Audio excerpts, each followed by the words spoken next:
অপরকে পানি পান করানোকে হাদিসে কি বলা হয়েছে? সর্ব উত্তম সৎকা। কোন ব্যক্তি কত বছর আজান দিলে তার জন্য জান্নাত অজীব হয়ে যায়? 12 বছর আজান দিলে।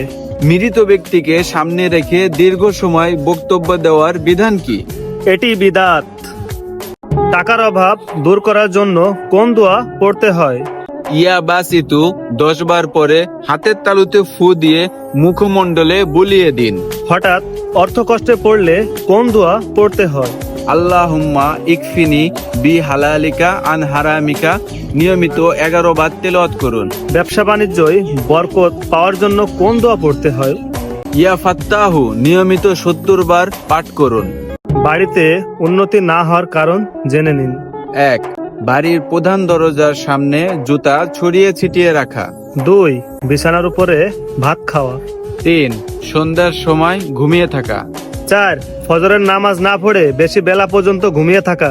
5. বাসায় ভাঙা জিনিসপত্র ব্যবহার করা। মা বাবার কবর জিয়ারত কিভাবে করতে হয়? প্রথমে আস্তাগফিরুল্লাহ 11 বার পাঠ করুন। এরপর 3 বার দুরূদ শরীফ পাঠ করুন।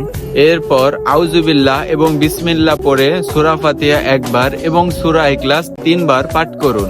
এরপর আবারও 3 বার দুরূদ শরীফ পাঠ করে আল্লাহ তাআলার কাছে মা বাপের নাজাতের জন্য দোয়া করুন।